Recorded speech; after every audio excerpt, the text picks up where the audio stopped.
Hello, and welcome to the Reparations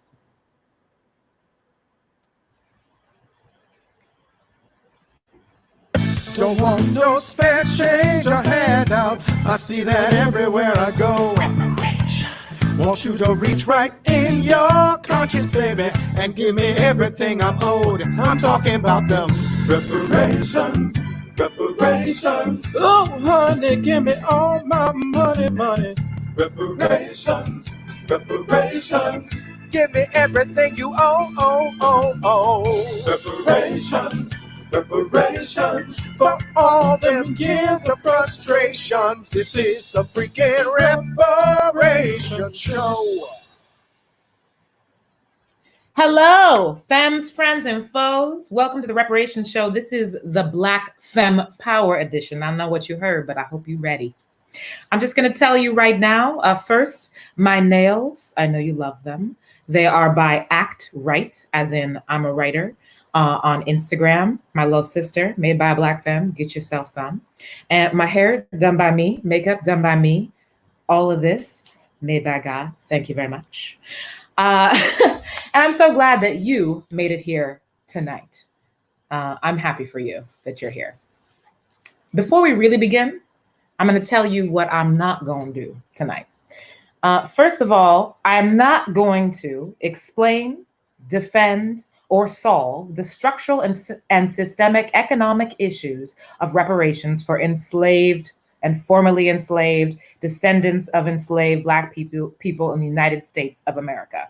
If you would like me to do that, you can head right over to my website, Curator.com, and book me for a consulting session at my regular rates. Okay, but tonight is about taking up space, having fun, celebrating my Black feminists and my Black femme friends. We are going to be addressing reparations in the more colloquial sense. Quote, the making of amends for a wrong one has done by paying money to or otherwise helping those who have been wronged, end quote. Thank you, dictionary.com. So tonight is about, as I said, taking up space. And I'm not going to waste your time lamenting whiteness and its tragic impact on my life. I'm instead going to keep it moving as much as possible. Whiteness will be addressed because as a Black American in the United States, it's impossible to avoid, but we're just going to keep it cute and keep it rolling because that's not the point tonight. That's not the center. We are, I am. You're welcome. I'm also not going to meditate, marinate, bemoan, or wallow in the prevalence of Black death. No, we can do that really any other day of the week. Usually we are. Tonight, we are going to celebrate. I am going to celebrate that I am Black, that I am queer, that I'm a femme, and I am alive. Oriyeye Oshun, give thanks to your mamas and your mapas. Be grateful to your femme and feminine siblings. Set your wives and girlfriends free. You're welcome that we are here, and let's celebrate us. I have invited just a few of my favorite Black femme friends to join me and celebrate tonight. There is Sydney L. Mosley, Kenya Bullock, and Ishoke Smith. You will love them. My guest will not be shucking and jiving for you. There may be some teeth sucking, neck working, finger wagging, and ass shaking, as a Black femme is wont to do. And tonight, you are permitted to watch and enjoy. You're welcome, tip your dancers. And I'm not going to apologize for being too loud, too much, too sassy, too visceral, too sensuous, or too sexually explicit. I will not apologize for my voracious, insatiable appetite or lewd attitude. I will not apologize. So don't even bother asking. However, if I do decide that instead I want to be demure, sensitive, sentimental, sappy, sweet, or sophisticated, or maybe I'll be feeling small, then I'll do that too. And that is that on that. One more thing, there will be technical difficulties because we are still living in a pandemic and figuring out how to do theater over the internet. So thank you and be patient with us as I will be patient with myself. There are 3 questions that are going to be centering my thought and thinking tonight. One is, how is my heart? How is your heart? What's getting on my nerves? and what is bringing me Black femme joy. My heart is pretty good. It's all right. I miss touch. I bet you do too. I do have a partner that I live with, but that's just one person, and I wish I could hug up on everybody. I long to go to the club and move up sweaty against everybody. I miss that. I miss it. Some people think it's gross or tired or whatever. I don't care. I'm in my mid-30s and I miss that. I want it. I want it. What's getting on my nerves? Okay, so I have a little bit of a political wandering for you right now. I am a bit of a language nerd. I am a bit of a radical. So sometimes I'll get a bee in my bonnet about the way people are using language because words mean things, okay? And this term BIPOC, little history lesson for you. It is not necessarily meaning what you think it means, the way I see y'all out on these internet streets using it. Now, listen, as a fan of linguists and linguistics, I know that language is slippery and changes, so I may have already lost the battle on this, but I just want us for a moment to linger on the fact that BIPOC meant, at a time, Black, Indigenous people of color. Now that's very specific. I'm gonna say it again with a little bit of grammar in there for you. Black, comma, Indigenous, comma, people of color. Do you notice the lack of prepositions? The way it is being used now is Black people and Indigenous people and people of color. Do you see where I'm going about how that wording is a little bit funky? Like, are Black people not people? Are we not Black and Indigenous people also people of color? What? Listen, I see the craving, the longing for an umbrella term, and I think unity can be a good thing, but also sectarianism can be a good thing. The original use of this language was meant to create safe and sacred space for Black descendants of chattel slavery and Indigenous survivors of genocide in the Americas. And nobody else. Not saying that's the way that I like to organize all the time or that we should, but that's how that acronym was created. That's what it was for. Now it's being used to just say, instead of POC, we say BIPOC.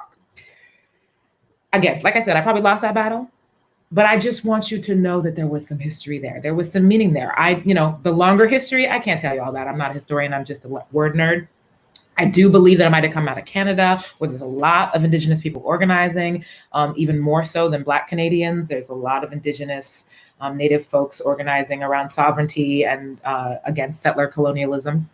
Learn your history, Google, meet some people, have a good conversation on the internet or in real life, 6 feet away with a mask on. But now I have to contend with this new use. So if it is Black people, Indigenous people, and people of color, I'll get over it. But what does that mean? How are we centering Black people? How are we centering Indigenous people? And why? Do you know why we should? Do you know why that's important? Google it, make some friends, have some conversations. All right, so that's what's getting on my nerves. Lastly, what is bringing me Black joy? Really, I'm just gonna plug again my little sister's freestyle nail sets. These are press-ons. I put these on in like 15 minutes. I can take them right off. If I have to, I might take them off during the show because I don't know how to type with these nails. They're beautiful, but they're so long, okay? So that's that on that. I'm excited to introduce my first guest to you. Now, this guest, she's not with us tonight. Why? Because she's resting. And you know what? We celebrate rest. We celebrate taking a break, getting offline, not doing the most. So I asked her if I could bring her into the conversation and speak her words. I'm just pulling that up real quick. We're doing a little bit of stalling here. How am I doing? There it is. So who is Sydney L. Mosley? Now she is a dancer, an organizer, a community, a cultural worker. She has a company, Sydney L. Mosley Dance. In a moment, we'll learn a little bit more about Sydney L. Mosley dance. But what I wanted to tell you about specifically was this piece she wrote in Essence called How to Be a Black Choreographer and Not Die. All right, you're already leaning in, right? So I'm just going to read a little excerpt of it. When I think about reparations, like I said, I'm not going to explain and defend and define all the reparations. But when I do think about reparations, and I do think about run me my money, I think about Sydney L. Mosley. She's got a politic around that, which you should get into. I think that there's a really important conversation to be had about who gets paid, how they get paid, how much they get paid, how scared we are as a culture to give people individually money because we're scared what they're going to do with it. That's a highly paternalistic idea. Well, Sydney wrote about not just running money, but also the culture of what it takes to get money, especially as an artist. So I'm just going to read a little bit of her work and you'll see why I'm in love with her. And so this is Sydney L. Mosley, How to Be a Black Choreographer and Not Die. An excerpt from Essence. On December 3rd, 2019, SLM Dances, the dance theater collective I founded and currently direct, presented a work in progress showing at Lincoln Center Education in New York City, where we are community artists in residence. On December 4th, my body promptly gave out. It was like she had held on until the last event of the year, and as soon as it was complete, exhaustion, coughing, and congestion set in. I was laid out, too sick to complete necessary SLM dance administrative work or attend my dress rehearsal for the Brooklyn Nutcracker. This time, it was a stomach bug of some kind. I couldn't keep anything in or down. I just made it through our weekend matinee performances before registering that 15 minutes prior to Saturday night's curtain, I had a fever. I took some meds and prayed it would break before Act 2. It did. I performed our 3-minute high-intensity marzipan 3-minute high-intensity marzipan divertissement at medium intensity, which felt like I was going to die. And when it was all over, went straight home and got in the bed. I was down for the count. That week, I had every intention of wrapping up my work for the year, but every time I sat down at the computer to attempt a task, I would burst into tears, cuss, or scream. It hit me. I was burnt out. I called for backup. SLM Dance's creative partner, Jessica Lee, came to my house and spent 24 hours with me, serving as both accountability partner and to get most essential tasks done, getting dancers the last paycheck of the year, and helpmate in splitting up some of the work, but not before I cried snottily on her shoulder, only to articulate 3 words: I'm not well. Not just because of the coughing and congestion and sore throat, but because physically I had lost my wherewithal. Do you want to be well? Toni Cade Bambara famously asked this question in her 1980 novel, The Salt Eaters. Are you sure, sweetheart, that you want to be well? Just so you're sure, sweetheart, and ready to be healed, because wholeness is no trifling matter. A lot of weight when you're well. For nearly 6 months now, I've been contemplating deeply what my true wellness feels like. I have uncovered that my cycles of wellness are inextricably tied to my cycles of art making and the oppressive system that I constantly rub against while making art. This is the 3rd time in the past 10 years of dance making in New York City that I found my body raising a yellow flag. Every 2.5 to 3 years, as soon as I complete a body of work, I ask myself, is this just a part of the process that I should make peace with? I want to be well. The pursuit of making art by and for and with the folks who I care the most about should not result in an endless cycle of breakdown. I want to be well. I have no intention of dying before my time and being a martyr to the work that I am called to do.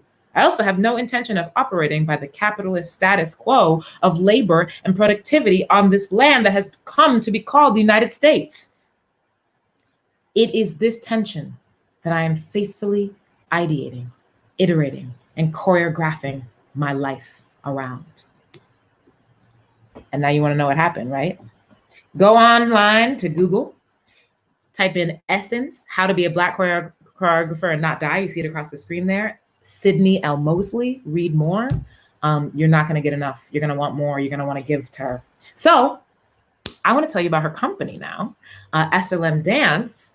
There's going to be a video in just a second. You'll see all about it. So I'll stop talking. Let's play that video.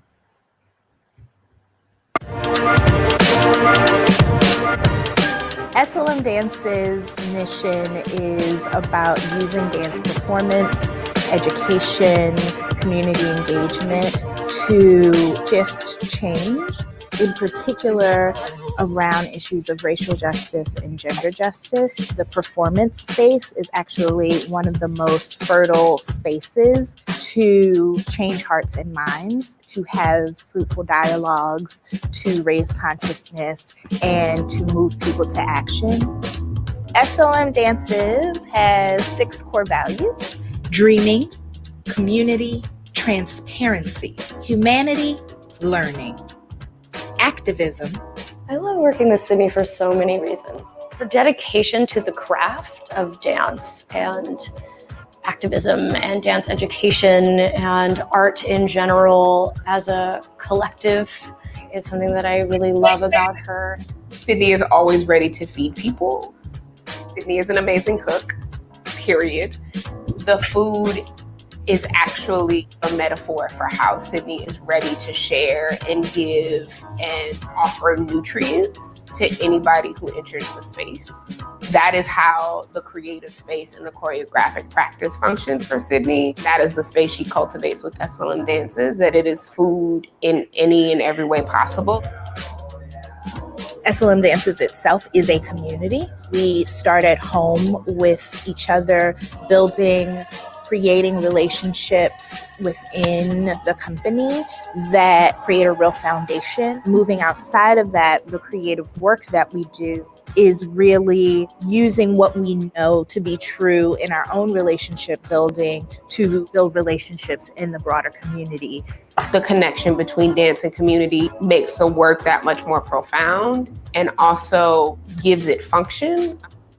We only work in communities that we're invited into. We take the accountability of those relationships seriously. We're never trying to put our ideas on people as much as we are just offering the way that we're working. We're exchanging with folks and we are co-creating. Sydney is herself. In being her true self, she encourages that in others. And so in working with her, I feel like I can be fully authentic. I am interested in showing people through an artistic experience, a creative experience, how folks are feeling, how folks are experiencing the world, if that is not their perspective, and using that to catalyze conversation, action plans, and visioning and dreaming for a different future.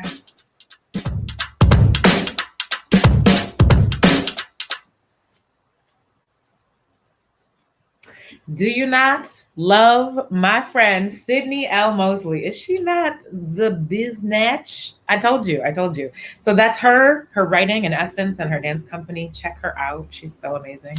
I am just basking in the awe of all the Black femme goodness I have around me. In just a moment, I'm going to introduce another friend to you.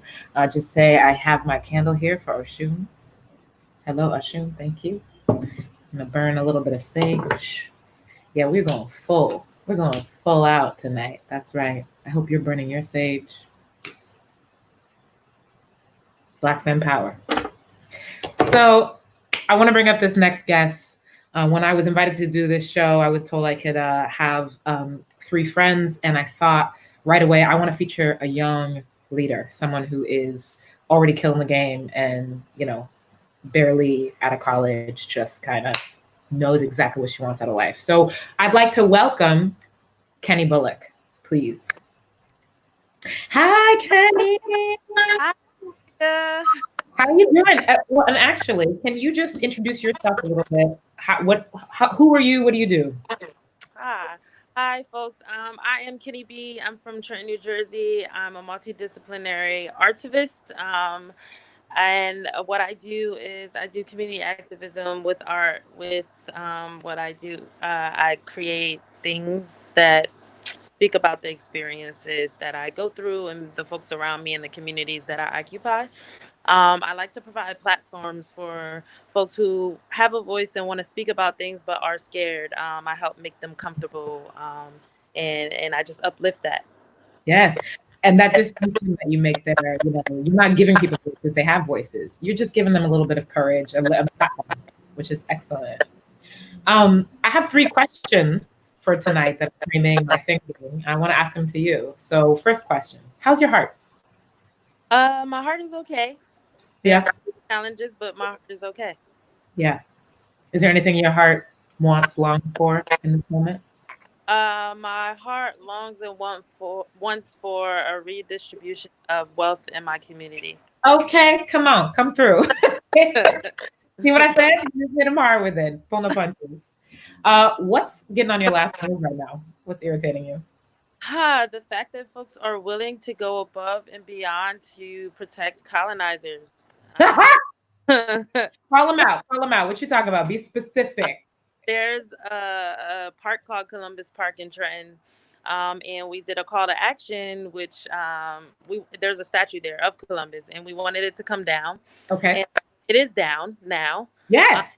But folks are like really, they're insulting us. They're saying that it's a part of history and it should be there, and it's a big staple in Trenton, and it's just like a lot. So that's getting on my last nerve. Like, just leave. Right. Part of history, because, Columbus sailed the ocean blue and landed in New Jersey, right? That's exactly where his ship landed. That's some nonsense. Nonsense. Did it come down, can I ask, did it come down by brute force or did the city acquiesce? So it was like a scare. So we decided to threaten to destroy the statue unless they brought it down themselves. So the city had a meeting and they brought it down. Nice. Nice. That's smart. And what is bringing you Black joy? Black femme joy? The support and love that's been provided to me, to my organization, the Block, and I don't know. I didn't know that I was surrounded by so much support and love. So just realizing that and being able to make moves that I've been longing for has been bringing a lot of joy. A lot of Black. Is there something particular that you think of that was a surprising show of support? Maybe something that, I didn't realize that person would come through, or something like that? Yes. So we are planning a summer camp for students for August, and we got some funding to occupy a space, and we received a space for free. So now we have $2,000 extra bucks to sort of just find resources for art making. That's awesome. That's great. I can't wait to learn more about the Block. Where can people find out more about it? So we have an Instagram, which is the Block LLC. And that's THA, right? THA, not THE. The Block. Yep. And we post all of our updates, and you could find our website on there, which speaks about the community meal, which will be a big event that we're having in September. So. Excellent. So in addition to running this company, you also are an artist, an art maker. Yes. And you might have a few names for the way that you make art, because I met you and you were like, I'm more of a director, and then you did some assistant lighting design, and then we're about to do some video work you do. So how are you feeling about your art making right now? Do you just like to have all the hyphens, or? I think I just nail it down to multidisciplinary, interdisciplinary, those sort of terms. I do a lot, and I just make art. So whatever's on my heart, whatever's on my mind, we do it. What's up? That's what's up. Yeah, I feel similar. Is there anything that you want? We're going to show a little piece that you made recently in collaboration with Ping Chong and Company for a show called Nocturne 2.0 or Nocturne. What was it called? A Nocturne remix, but this piece is a different piece. Oh, it's a different piece. Oh, never mind. Just kidding. So this is just about beauty standards, and I was a student at the New York Film Academy. Okay. So I was going through some issues with just body image and being in love with myself. So I decided to make a piece about how I was feeling. And it's cool to look back on it and say, oh, wow, I'm definitely in a different space now. But right. I was just reflecting on that literally yesterday with some friends who I met through an intensive we did in 2012. And we had a chance to watch our old videos. And there was that double twinge of how was the art, but also who was I? Oh, I'm kind of still me, but also I've grown, and that's a good feeling. Yeah. Cool. So we're about to see, it's called Jewel. Is that right? Okay, great. So let's play that video. And thank you so much, Kenny.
I love that video. I love that video. I got to sneak peek it last night and I was just going, oh, the whole time.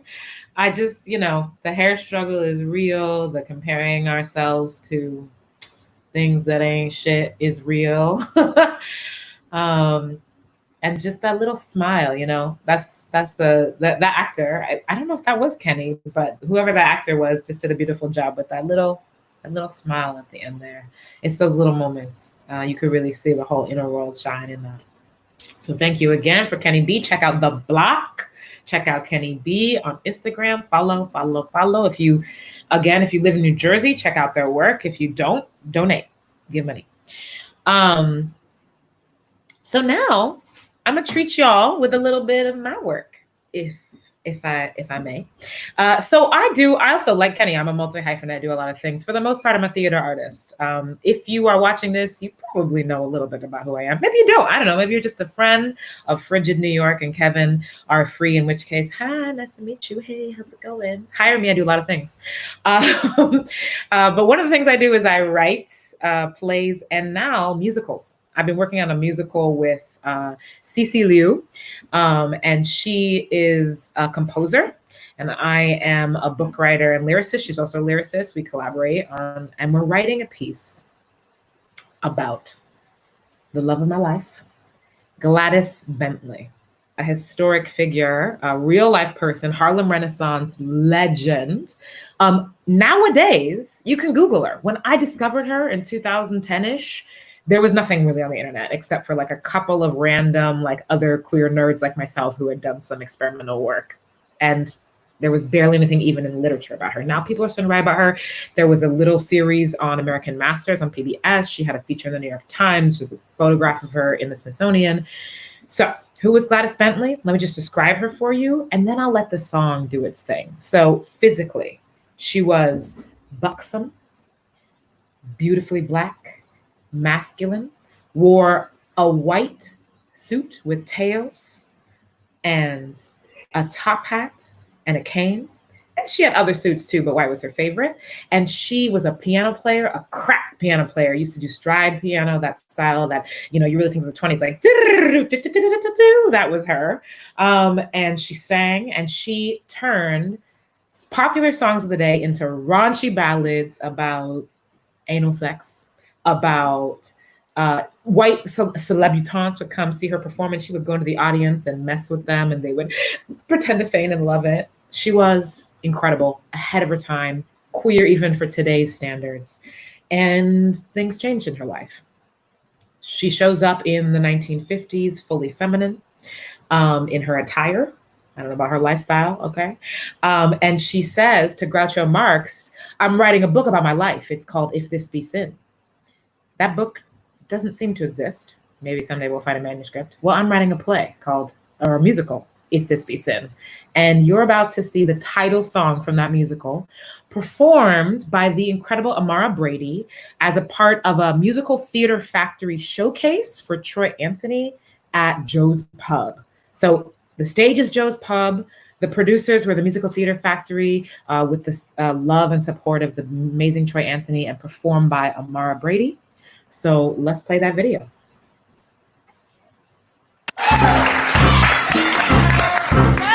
How y'all doing tonight? Y'all looking real comfortable. A little too comfortable, wouldn't you say, band?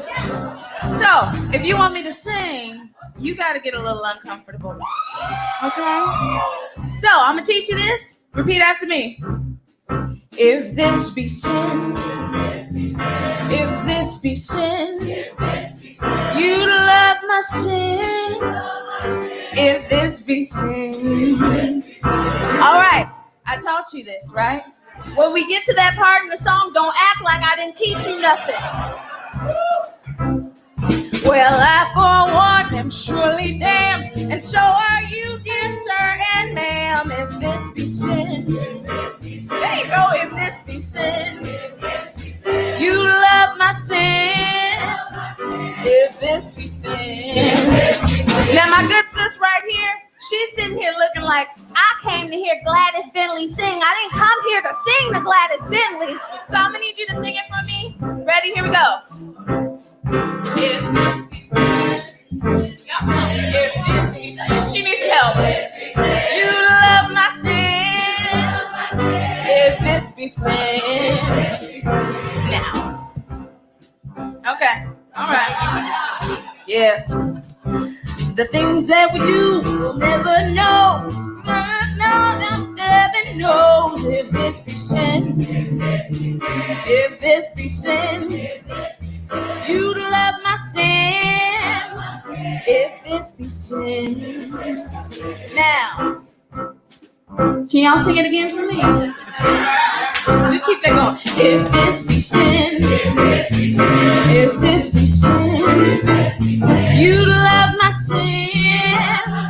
If this be sin, my name has twinkled in bright neon lights from coast to coast and faraway sides. If this be sin, if this be sin, you love my sin. If this be sin, I've been a star among stars, I've been royalty. People throw themselves down at my feet. If this be sin, you love my sin. If this be sin, I've driven up the hills, I've cocked it up the back, I've taken the seat around the world and spin down the stack. If this be sin, if this be sin, you love my sin. If this be sin, say I love my sin. I love your sin. I love your sin. I love to sin. Can y'all say that with me too? I love my sin. I love your sin. I love to sin. Y'all downright dirty. Sing it one last time with me. If this be sin, if this be sin, you love my sin. If this be sin,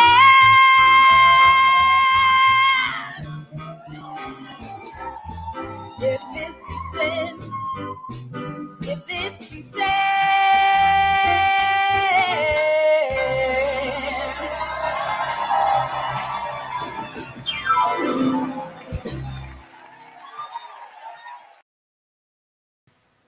I bet you want more of that, don't you? Me too. Listen, I'm trying to write a musical during a pandemic. We were supposed to have workshops this spring at the Kennedy Center and High Arts here in New York.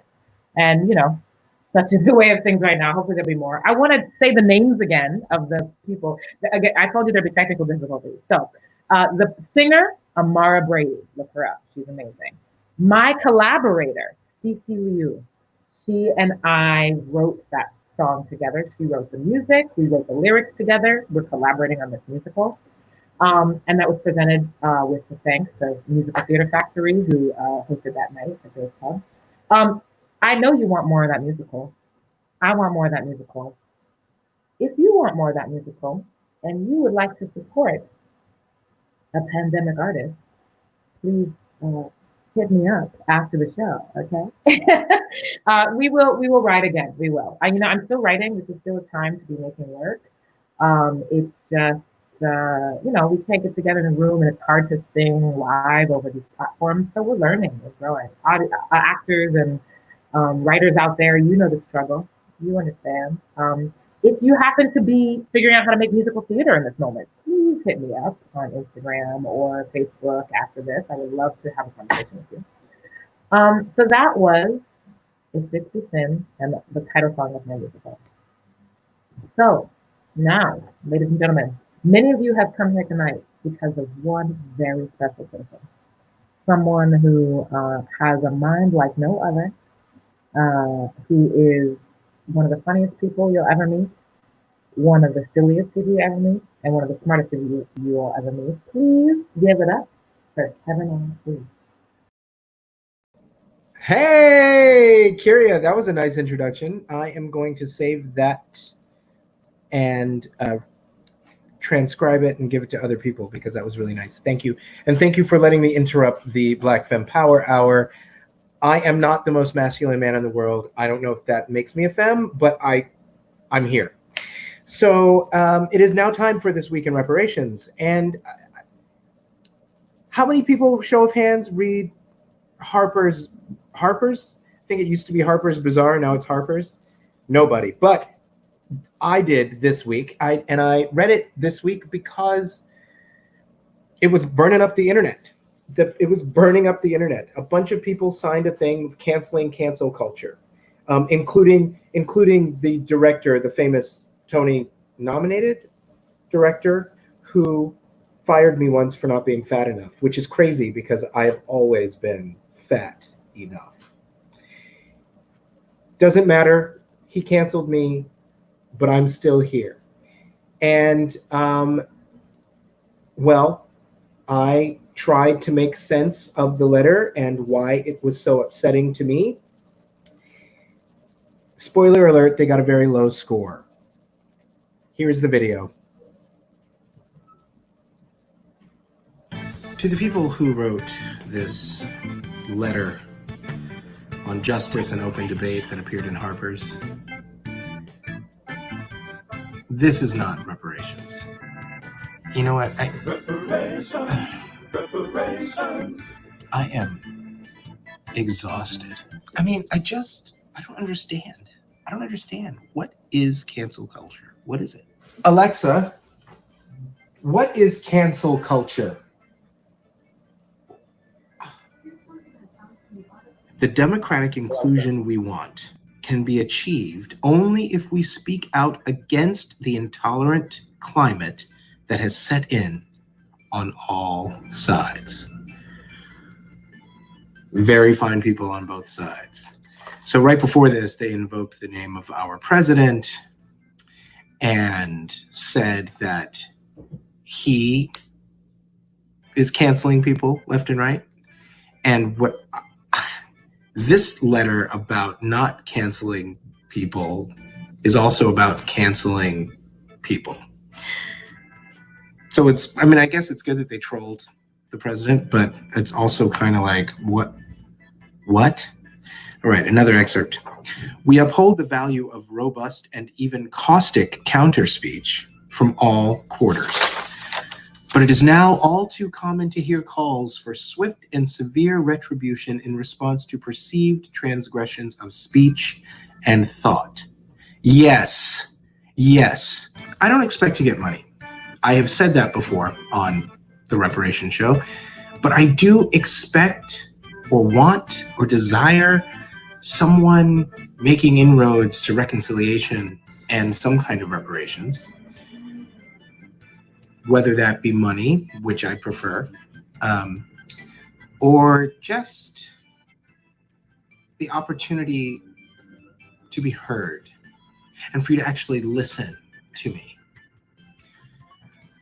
The restriction of debate, whether by a repressive government or an intolerant society, invariably hurts those who lack power and makes everyone less capable of democratic participation. And I think this is the thing that makes me the most upset about this letter. I feel like I lack power. I feel like I lack power. I think this little show, the Reparations Show, is not going to be seen by a lot of people. But why didn't anybody ask me if I wanted to sign this letter so that I could say to them, this is crazy because this is about privileged people saying, please don't cancel me because I say or think something terrible. And I don't think that anybody is trying to make you stop thinking something terrible. I think it is to make you stop saying terrible things, stupid things. J.K. Rowling, who's been in trouble because she's, a TERF. Trans women are women. She is saying all of these things, and people are trying to cancel her. But guess what? She already has your money.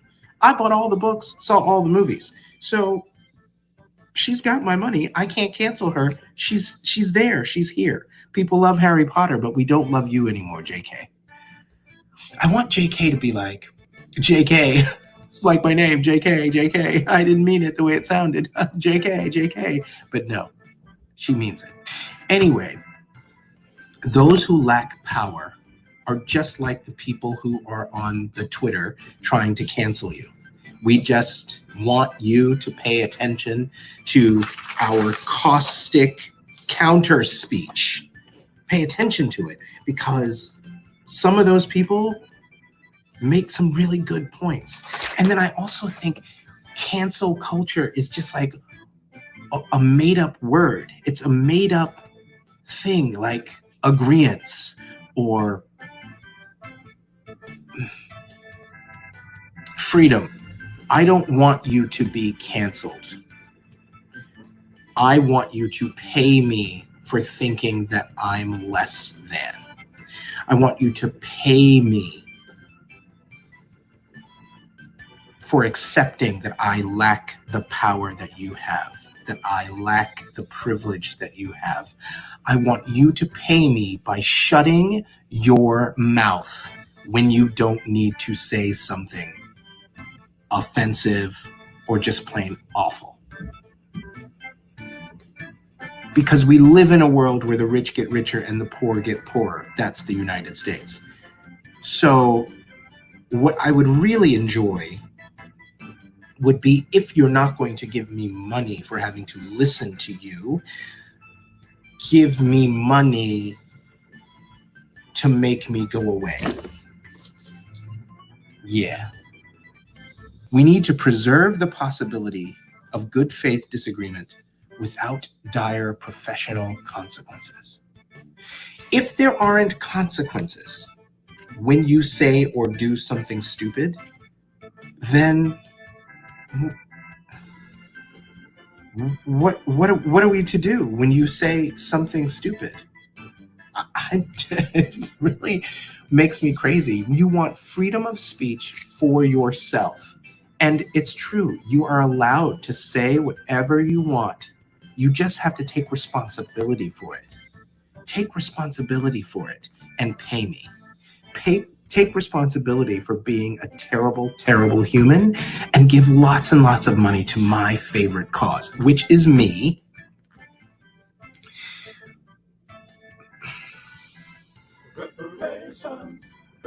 Here's your score.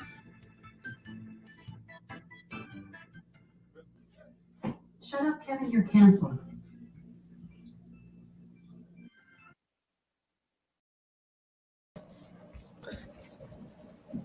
Oh, she's drinking. That's how I feel about that Harper's letter. You, first of all, had me cackling over here. Let me tell you. I enjoy your laugh, so I'm glad that you cackled. I'm sorry to hear it. I was definitely cackling. At the beginning of the video, when I was still in it, when I asked my Amazon Echo on the video, she started talking over me. It's the endless loop, like you're stuck in it for eternity. I mean, and that's how I felt when I was reading the letter. That is how I felt when I was reading the letter. It just really, I think, why would they be writing this letter right now when people are trying to demand equality and justice?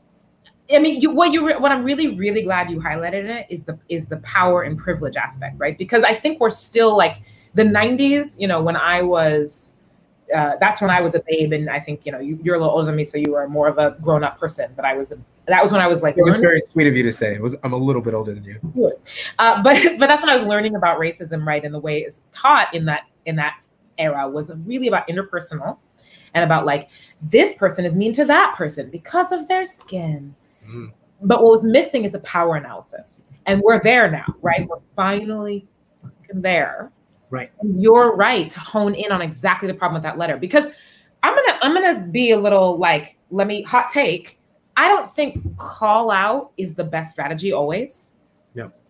But people in power, sometimes that's the only freaking tool we have. Like you said, we're power. You and me, we're just little fucking peons here in New York. We don't run Broadway. We don't have all the assets. Sometimes the only thing we can do is get on the internet and be like, did you see that? Yeah. It's the only thing we can do. This is the reason why this is the good thing about social media is that we have access to people that we wouldn't have access to otherwise. That's right. And during the shutdown, I've been thinking about access a lot. I've been thinking about my own privilege and how I wield it, and the way that I am able to reach out to some people that I didn't know that I could reach out to. Mm-hmm. And so what I would love is for you and for all of the rest of us who feel like we lack power to just take the power. Yeah. We don't need to be invited to anybody's table. We just need to come to the table with our own little pieces and fit them together. Yeah. And I'll say one last thing so we can get on to your beautiful show. I corrected you on Twitter and said, you are not the guest host. You are the host. We are all just trying to fit into your vision. And I hope that worked. I'm glad that you were able to talk about the power thing and know that I appreciate you. You are the first host of the Reparations Show after the Queerly Festival. So I feel like we've extended Queerly. Right. And it's really beautiful tonight. So thank you very much. Thank you for building the table and inviting me to come sit at it. Listen, it's your table too now. Great. Just don't take it when you leave. Okay, right. All right. Thank you so much, Kevin. Thank you. Good night. Good night. All right. So what is next? Kirya, hi. Hi, Ryan. What are you doing here? Hey, I'm just popping in. I just wanted to check in and make sure you got the video that I sent, the video clip. Yeah. You mean my monologue from Bad Husband, Bad Homo, the show that we co-created at Dixon Place in January. Yeah. You were divorcee and me, a recently married gay, and I was helping you get back on the scene. And yeah, I got it. Yeah. That's it. Awesome. You got it. I did the editing that you asked for. Yeah. Cool. Thanks. Awesome. Good. I'm glad you got it. Mm-hmm. Yep. So is there something else that you wanted?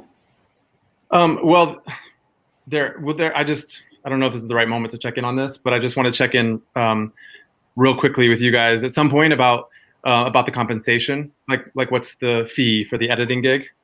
The fee? Yeah, the fee. For you? For me. There's no fee. Wait, what? Yeah, you did this for free to help a Black femme feature her work and pick up space. Wait, dude, I had a really busy day yesterday, Kirya, and I took a lot of time to do this. In fact, I made a mistake and I had to re-edit. So Brian, this is the Reparations Show. Yeah, white people don't get paid here. Okay. Well, okay. How about, could I at least get some comp tickets for the show tonight, maybe? Sure, yeah. Okay. Bye, Ryan. Wait, Kirya, wait. Kirya.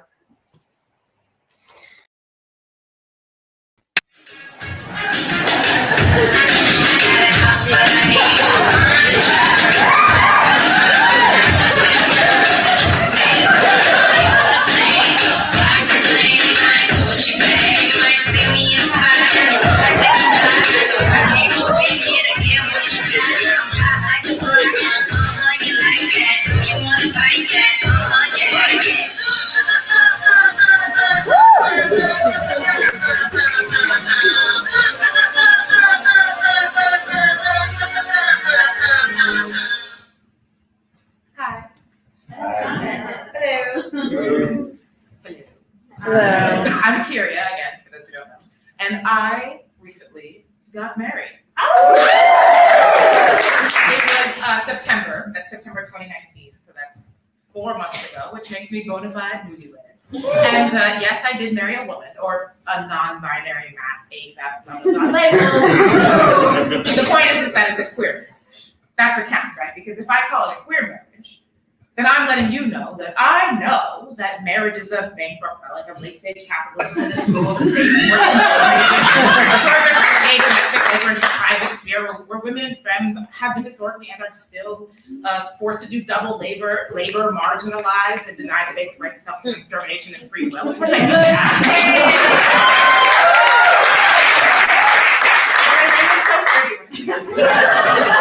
And my dress, oh my God, oh God, can you see the pictures? Everyone at the wedding was totally gagged, right, Ryan? You were totally gagged. Yeah. Oh, I was totally gagged. Yeah. And you better have been, because I spent more on that dress than I have for anything else in my life, except New York City housing. So you better gag, choke, and die when you see my dress, okay? And yes, you know, I did marry for the money, and I'm not ashamed. That's right, ladies. I secured the bag. I'm married up. I'll hold for your applause. Married up is the business, it's the truth, everything. I tell you, ain't no way my broke artist ass gonna stay in this cutthroat town as a single bitch, okay? I'm following in the footsteps of STEM artists throughout history. I found my best factor. I'm set. I'm caking. It's a cakewalk. I'm high rolling. I'm rolling. I'm dripping in finesse. I'm flossy. I'm rich, bitch. I maybe defensively rationalize my marriage and also talk about love. Venus and Capricorn. My partner, Steph, is actually fucking great. Like, really great. Like, the night we met, I felt it. I went home and I told my roommates, I think I met my future spouse.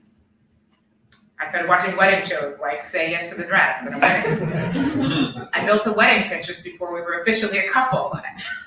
I'm not naive. Even if I did believe in the establishment fairy tale version of marriage, I know statistics, I read the news. Most marriages fail. Right, Ryan?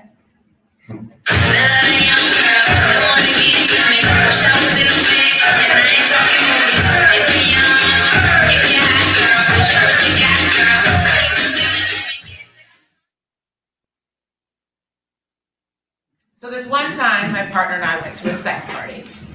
It was a cutie pox only space held in this legendary black kink house. It's multiple floors of beds covered in plastic wrap, a dungeon in the basement, screens playing sex positive porn, an instructional demo, and everybody was talking and nobody was fucking. Polyamorous queers. A great therapist of mine once said the P in poly stands for processing. So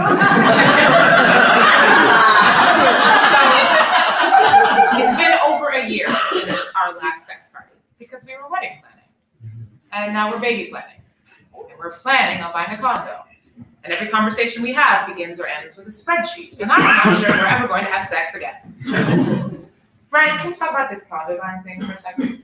Sure, let's talk about this condo. I mean, you bought a condo. We bought a condo. You know, it's the American dream, Kirya. It's the best investment in our future, Kirya. Bullshit. I call it bullshit. It is bullshit. Thank you. Apparently we're in a buyer's market in New York because you can get a cute two-bedroom for just under $750,000. What a steal. Never mind the generations of Black and brown families that we'll be displacing with our affordable condo conversion. And can we just admit that buying a home is just as likely to be a financial sinkhole as it is to be a smart investment? I mean, listen, like that $600,000 mortgage could just wash away the moment a nor'easter beats a bad pipe, or my spouse gets a devastating diagnosis, or loses their job, or there's an economic crash, or Donald Trump refuses to leave office at the end of his second term in 2024, and we decide to do Civil War II, or all of the above. I mean, what are we doing here? Like, why is throwing thousands of dollars into a few feet of plaster and concrete the safe and respectable, risky behavior, but BDSM and group sex are still considered taboo? I mean, what am I supposed to do with a refurbished bathroom and a granite countertop? Is that supposed to get my rocks off? At least at a sex party, I might have an actual orgasm. Or at the very least, I can have a fleeting yet tangible connection with another human being and remind myself of my still beating heart while I'm alive and still have the will. But my spouse, my lovely darling spouse, wants a condo. No, more than once. They deeply desire to have a place to call our own, to build a nest for our Black queer family. And there's a good chance that a refurbished bathroom and a granite countertop may in fact induce orgasms for my love. And I do want to support my loving spouse's orgasms in whatever form they come. But you want to know what I really think? I think this whole gay marriage thing has been orchestrated by homophobic conspirators who know that if they can just get queers to participate in pillars of the normative state, like homeownership and the nuclear family, then we'll become so consumed by the aerobic task of conformity that we'll be drained of all of our energy. Our erotic desire will cease to exist, rendering the sex and homosexuality inert, and then we're safely returning the nation back to a sexless hetero state.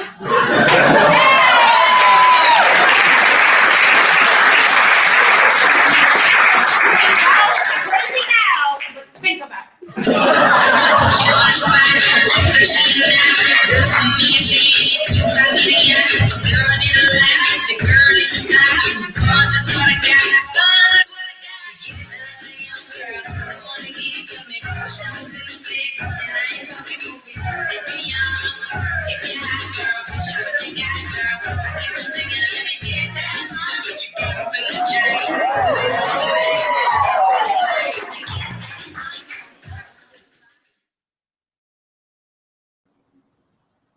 Did you like my show? Oh, it's so funny to see my own facial expressions, but that was fun. So yes, that was from Bad Husband, Bad Homo, excerpts of my monologues. Those are two of the three monologues that I wrote in that piece, and there was Ryan and I co-wrote the rest of the piece. That white guy, we'll talk about him another time. He's lovely, but tonight's not about him. So yes, I hope there'll be more. I hope there'll be more of me on stage, any stage, with other human beings, sharing breath. I miss it. I bet you do too. I'm glad we could revisit together. It was a good night. It was a good run. So yeah, I do a lot of things. I write musicals. I write regular plays. I perform sometimes. I facilitate. Sometimes I dance when people teach me the moves and are really patient. So yeah, holler at me. Holler at your girl if you want me to do some more things with you. I have but one guest remaining in this amazing Black Femme Power celebration. Someone who is near and dear to my heart, going by the name tonight of Queerly Femtastic. Hi, friend. How you doing? I'm good. How are you? I'm doing great. And before we get into the regular questions, I have to tell the world that you just reminded me that this sex party I was talking about, you were there. You were there. So were like so many of the people that I like work with, facilitate with, and like went on to organize with. There was a lot. There was a lot going on last night. Maybe explains the awkward, but I have to say though, I think about that sex party because you were sexy. Hey, girl. Okay. I don't know where that outfit is. I don't know where that leather dress went. I just remember you getting tied up, and we'll leave it there. Anyways, moving on. Hi. So if the people don't know, we have a podcast together. It's called Cheers and Ampersand Queers. You can find them all the things.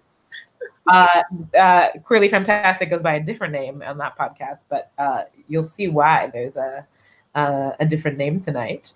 But before we get into all that, I have 3 questions for you, which are number 1, how's your heart? My heart is heavy. Similar to what you were saying, I miss literally just like breathing with people. Yeah. Like I miss breathing with people. Like I wrote a post about this the other day. I miss the way that my friends smell when we're all in the like car together, like on the way for some fuck shit. And like, yeah, we're in our 30s now and we likely will leave the fuck shit at like 11:30, right? 12. I'm like, woo, child. It's gonna take me 5 days to recover. But I miss the smell of all of us together, you know, and like the way, like the feeling of like having too many bodies in a space, like, and just it's too hot, it's too sweaty, your glasses is all fogged up, right? Like, just that I miss that so much. Yeah. It's funny that you're saying that too, because I know that you and I both have what is like colloquially called wolf nose. Like we smell all the things. I know exactly what you're talking about, and it's a lot, but it's also beautiful. It's like human bodies. I love it. I love it. It's like the best part about like parties and like large gatherings is like the smell of people. I know. Oh, okay. It's like what I miss about performing also. Yeah. Like the way that the audience smells different after you're like when you walk on the stage and when you leave the stage. Like a good performance means your audience smells different at the end. Okay. Anyways, going places. Okay, second question. What's getting on your last nerve? Girl, these white people. Well, okay, be specific. White people, and then similar to what I believe Kenny B was saying, like people caping for white people. Specifically, the point that you made about like BIPOC, like Black, Indigenous, people of color, I made on LinkedIn today, and like Black people really ran in to correct me, and I was like, I don't give a hot damn what the goddamn New York Times said. I said what I said. Think about, since when is the New York Times the arbiter of Black culture and activism? Okay. Last I heard, they were publishing essays about gunning down protesters. Okay. Anyways, sorry, I took your moment. You got me hot. Okay, so that's getting on your last nerve. Let's change the subject. Or you got another one? No, it really is just that. Like that, I think the frustration I have is like holding people accountable for racist behavior is difficult. Yep. Yes. Right? It's hard, right? Like right. In my Muggle world, I like have a degree in like in literally teaching people how to make hard changes. Yep. My whole job is teaching people how to do hard shit and like make difficult changes and holding them accountable when they mess up. Yeah, right. It's difficult to do that, right? It's difficult to do that. And it's more difficult when people are like, I don't want to be accountable. I don't want to like, I want to talk about all the plans I have for one day accounting for the harm that I have caused. And I'm like, fuck a plan. Like, right. What are you doing? Right. What's the 3 steps you take in today? What's the 3 steps you take in tomorrow? Right. What's the 3 steps you take in on August 1st? Like, right. Well, and another shameless plug for our podcast. We recently had a little bit of a conversation. This is not published yet, but it'll be out soon with B. Stedwell about abolitionist politics and like the idea of like, for want of an ethical jail, because that just doesn't exist. Like, how do we ask people to be held accountable for their actions of violence, the actions of harm? And then coming up, hopefully, we'll have a conversation soon about people doing real life accountability measures in community right now. And this is not between white people, this is between Black queer people. Yes. Yeah. We want to have more conversations about what it actually looks like to walk the walk. And like you're saying, like, be accountable right now and go through that painful thing, and not in isolation, but in community. What does that look like? So I need that conversation. So I'm glad we're going to lead that conversation. So more on that later. Yeah. Okay, so rounding it out, third question, what is your, oh, we have an Instagram now too. I see on the banner, it says our Twitter. We have Cheers and Queer Instagram and Twitter. Give us all the things. We're not on Facebook because we're not on Facebook, but we're on Instagram and Twitter. But what is bringing you Black joy right now? Black femme joy? What is bringing me Black femme joy right now? I think that I have been really enjoying all of the like really amazing like content and videos people have been putting out. I have a friend who is a TikTok genius. Like, what I know, woman is a TikTok. Okay, are they 22? Because I'm too old. I can't. No. Yes, this person is like our age and like literally a genius. Like I am every day I'm floored. Like every time I look at their content, What's the account? The account is Limon. I don't know where my phone is, so okay. Well, I will, and their account is private because they don't want people to steal their content. Great. Okay. So tell me later. We'll talk later. This person like was a coworker of mine and is like a dear friend of mine now, and like she brings me so much joy. Yeah. And I like literally like it makes my shoulders relax. Like it makes me unclench my jaw. It makes me like take a deep breath and like laugh from my belly, which is like what I need right now. Yes. Laughter is probably like the most visceral body experience. It's like for want of touching everybody, for want of dancing, for want of like being out in the streets and smelling everything, like laughing. I can laugh. I can belly laugh. I can laugh and shake my whole body. So yes, that's amazing that you have that. Thank you. All right. So we are about to see, speaking of body language, I can't say it myself. We're about to see some of your at-home burlesque.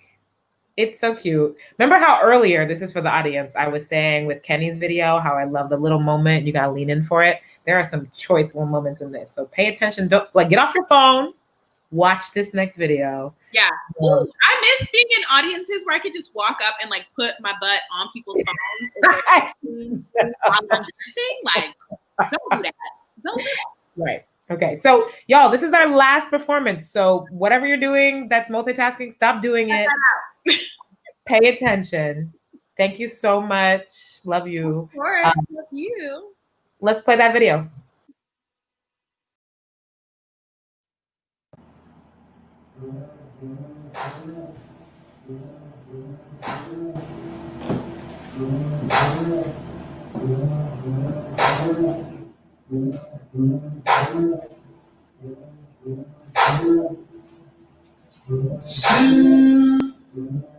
Sin City was a radio.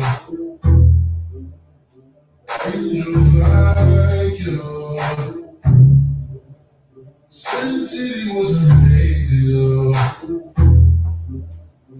Angels like you.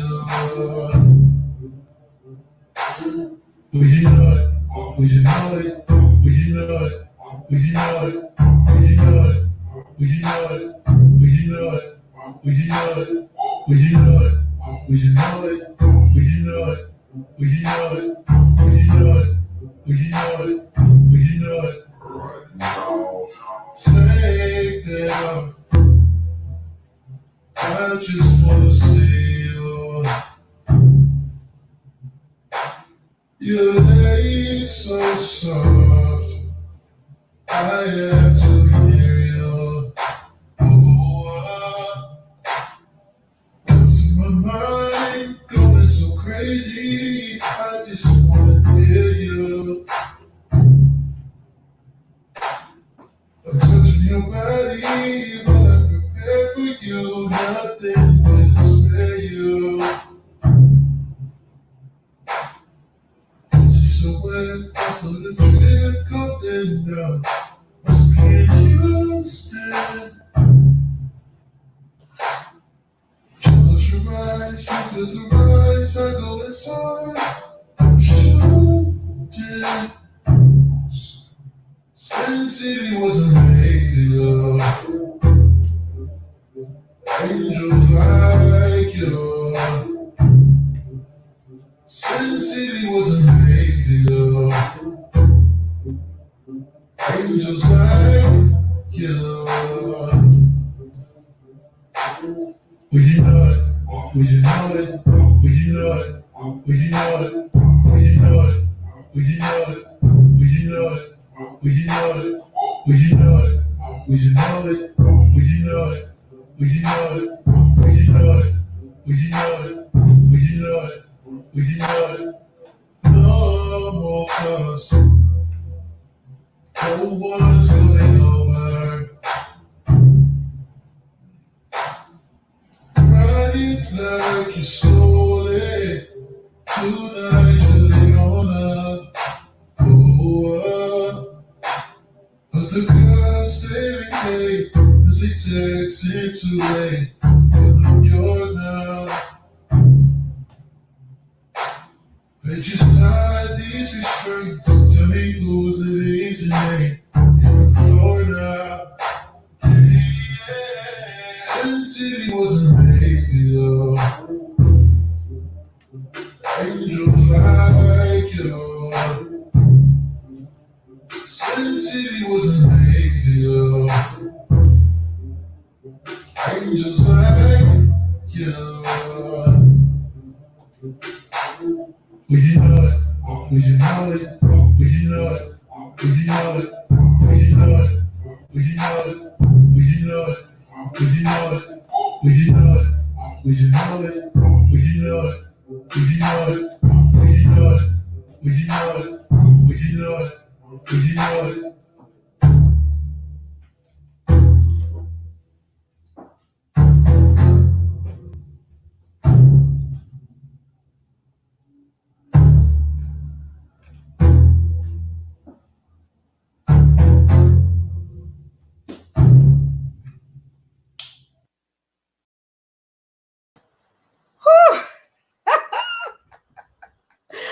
My friends are hot. Thank you, Queerly Fantastic, for all of that. So I'm going to cool myself off. And I want to thank you all so much for tuning in to the Black Femme Power edition of the Reparations Show. It's been so fun. I want you to ask yourself and your loved ones, how's your heart? What's getting on your last nerve, and what's bringing you Black femme joy? If you're not Black and femme, well then, sorry. And I have to thank, obviously, there is a crew making this happen behind the scenes. I am not doing all this with these nails. Please get out of here, girl.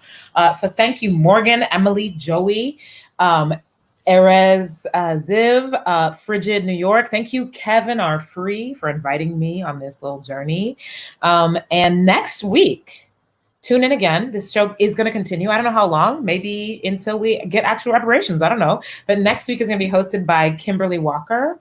Tune in, definitely. And also, if you are tuning in live, thank you. And you can share this after tonight with your friends. Thank you to my illustrious guests again, Sydney L. Mosley, Kenny Bullock, and Queerly Fantastic. Thanks you for being all that and a bag of chips. Yes, I am that old, but that was an expression that was around when I was in high school. Anyways, I'm gonna stop talking. I'm gonna get off your screens. I'm gonna thank you so much. I hope that you are doing something to soothe and please and delight your heart tonight. Good night, everyone.